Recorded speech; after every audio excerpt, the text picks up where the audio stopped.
dan bergubran oleh jamaah pada beliau. Silakan.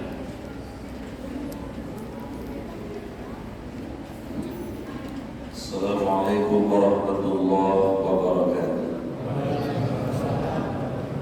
Abdan wa syukurillah, salatan wassalamu ala rasulillah, amma ba'du. Perhatikan dan urus yang Allah muliakan, jemaah salat tarawih yang Allah cintai. Ramadan umumnya ada 5, Rom, Mim, Dhad, Kaf, dan Nun, mengandung arti. Huruf pertama Ra, maknanya rattil Quran, baca atau dekati Al-Quran. Ramadan mesti dekat dengan Quran, sebab Al-Baqarah 185, Syahrul Ramadan alladzi unzila fihi al-Quran hudan linnas wa bayyinatin minal huda wal furqan. Syahrul bulan Ramadan alladzi yang unzila di dalamnya, fihi di dalamnya diturunkan Quran, itu Al-Quran. Jadi kalau orang di bulan Ramadan yang baca Quran, mungkin sama kayak ibu bikin rengginang nggak pakai bawang putih, kata resep itu rasanya. Kalau melihat sejarah generasi salaf, bagaimana mereka dekat dengan Quran di bulan Ramadan, hampir kita tidak percaya. Contoh, Imam Syafi'i sehari kalau bulan Ramadan itu baca Quran 10 juz. Yazid al-Aswad atau itu Aswad itu lebih spektakuler lagi. Ulama tabi'in sehari bisa 15 juz dengan pemahaman bahasa Arab yang luar biasa karena mereka orang Arab. Ada lagi Qatadah Ibnu Da'amah, ulama tabi'in, ini lebih spektakuler lagi. Sehari bisa 30 juz. Bagi Nur berapa juz lagi? Setengah juz bagi ya. Campur juz melon, juz Al-Quran. Yang penting dekat dengan Quran. Mau yang ambil segmen baca, baca. Yang mau ambil segmen tadabbur, renungi. Yang mau menghafalkan, hafalkan. Yang mau tahsin, tahsin. Yang mau memahami tafsir, tafsir. Intinya Ramadan mesti dekat dengan Quran karena bulan ini diturunkannya Al-Quran. Satu. Huruf kedua adalah Mim. Maknanya Muhammad uswatuna fi saumina. Nabi Muhammad itu teladan dalam urusan puasa. Jadi kalau pengen puasanya baik, lihat aja puasanya Nabi. Imam Abu Hamid Al-Ghazali mengklasifikasikan puasa ada 3. Satu saumul awam, puasanya orang awam, puasanya saya. Cuma kagak makan minum doang, mesti hari yang bersama sama bini. Yang lainnya nggak ikut puasa. Ini puasanya saya. Ada yang kedua saumul khas, ini puasanya jamaah muhajirin, nggak makan, nggak minum, nggak kecampur sama istri, panca inderanya ikut pada puasa semua, mata, hidung, lidah, mulut, tangan, kaki ikut puasa. Ini puasa jamaah sini. Potongannya, tahu jahitannya mah, potongannya sedikit, ya itu sini. Nah, bagaimana puasa Nabi? Puasa Nabi ini, mohon maaf, saya kira tapi saya tidak ikuti memang 100% tidak mungkin. Yang paling mudah mengikuti berapa persen. Sebab puasa Nabi itu di samping tidak makan, tidak minum, tidak bercampur istri, ada indera beliau dipuasakan semua dan yang tidak dimiliki oleh kita semua. Beliau itu puasanya adalah dengan hati. Dari tanggal 1 Ramadan sampai terakhir Ramadan, hatinya koneksi terus dengan Allah, nyambung terus dengan Allah. Ini puasanya Nabi. Nah, puasanya saya kan kayak gitu. Baru 15 hari, udah kalau sahur diskusi sama bini, mama mau sipatu kata abang nih rumah-rumahnya nih. Udah buat sipatu tanah abang. Baru setengah bulan, itu model saya.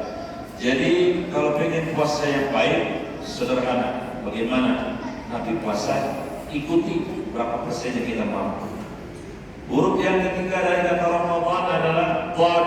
Dhad maknanya dhamin, jaminan minallah, dari Allah. Orang kalau puasanya baik ada jaminan. Hadis sahih riwayat Imam Bukhari, Rasulullah menjanjikan al-jannatu, surga itu, thamaniyata abwabin, ada 8 pintunya.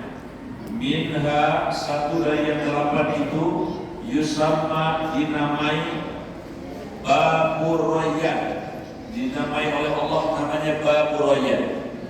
La sekali-kali tidak yadkhuluhu, boleh masuk di dalam Babur Rayyan itu illa, kecuali as-shaimun was-shaimun, kecuali orang yang puasa. Mudah-mudahan semua ini bakal ke Babur Rayyan semuanya. Kalau Bapak masuk, Pak, ingat saya apa? Jadi kalau dalam susul kemudian ingat saya ya. Pas saya nyangsa di mana gitu ya, dan ingat diajar pas saya gitu.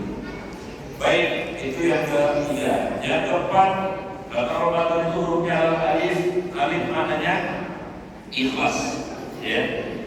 Di Al-Bayyinah ayat 5, wa ma tidaklah umiru, orang beriman disuruh beribadah apa saja, termasuk puasa. Illa liya'budullah mukhlisin, agar mereka ibadahnya itu adalah murni motifnya karena Allah. Pertanyaan saya, kira-kira ada apa orang puasa motifnya bukan karena Allah? Tidak ada. Kalaupun ada, bukan orang muhajirin. Kalaupun ada orang Argentina, itu juga kalau ada soal. Mohon maaf, menurut populasi data yang terakhir manusia sekarang 8 miliar. Orang Islamnya 2,2 miliar. Katakanlah yang proses miliar. Kata orang Jepang begini, hidup lain orang sembilan tidak ada yang motifnya sekali Allah. Ada kali 1, 2 yang ada. Contohnya memang orang puasa motifnya karena Allah sederhana. Ada seorang bapak ditanya, Pak, puasa senang? Senang. Kenapa? Begini sudah jujur, saya kalau puasa tak pernah mengeluarkan uang belanja sebulan full. Memang apa? Saya sama istri saya, anak saya beli baik sebulan BSD ada 115 meski. Saya pernah dimakan, makan, buka, sahur. Oh, motifnya efisiensi ekonomi Pak. Kalau mau nyobain boleh Pak, keliling aja kebukaan segini sahur. Dikasih pasti, saya jaga sahur ada mesin ada, bukan ada. Cuman ya, tensin malu kita kalau berangkat. Istri mereka kalau mereka bisa ngomong, rombongan dia. Sebenarnya disediakan. Terakhir yang kelima, kata Allah itu hurufnya nun, rumahnya nurullah. Orang kalau puasanya baik nanti sertifikatnya dapat. Namanya takun atau nurullah, cahaya dari Allah. Jiwanya dicerahkan oleh Allah. Hurufnya 4, taqawadu. Nanti setelah puasa orang yang baik puasanya, insya Allah jadi orang yang humble, yang low profile, yang rendah hati, walaupun jabatannya tinggi, walaupun hartanya banyak, sawahnya banyak, rumahnya banyak, bininya belum tentu bininya karena kalah satu gadis. Jadi walaupun berbagai macam karunia diberikan, tapi dia tetap humble. Ini adalah hasil dari output training spiritual Allah. Kemudian huruf yang kedua kata adalah of, maknanya qanaah. Qanaah itu adalah bersyukur semua yang Allah beri hari ini, sekarang ini. Atau dengan bahasa yang lain kata Nabi, syukur itu unzuru ila man asfala minkum wa la tanzuru ila man fawqa minkum. Urusan dunia yang di bawah kita, urusan akhirat yang di atas kita. Yang di bawah kita hari ini, masya Allah. Saya yakin lah kalau muhajirin kalau puasa ini buka sahur itu makanan apa-apa ada. Cilok, nasi kopior ada ya. Tapi orang di Gaza sana, masya Allah, dia di sana tidak ada kasur, tidak ada sumur, tidak ada dapur, tidak ada tempat tidur, tidak ada masjid, tidak ada musola, tidak ada makanan, tidak ada listrik, tidak ada air, bukan boleh kayak ini. Bagaimana rasanya mereka? Itu orang bersuruh dia ke sini. Ya. Nah, urusan akhirat dia ada di atas. Kalau ada anak umur misalnya masih 15-20 sudah hafal 30 juz, mestinya kita malu. Dari zaman kibernya namanya zaman kiber imsak, juz 30 aja kan ngeberat pegang. Umur dan umur itu ujung kena hilang, kena hafal, pokoknya kemana tahu model kayak saya begitu. Nah, kalau orang yang malu dengan yang punya prestasi akhirat, kita akan menyadari. Kemudian kata-kata berikutnya adalah hurufnya wawu, maknanya wahab. Orang yang puasa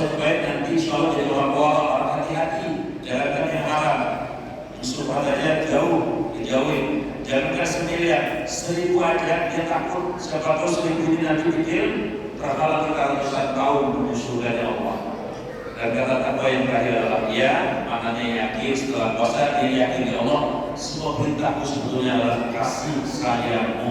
Kelihatannya sih perintah, tapi di dalamnya sebenarnya kasih sayang. Seperti puasa ini kita disuruh lapar, di dalamnya ada kasih sayang. Assalamualaikum warahmatullahi wabarakatuh.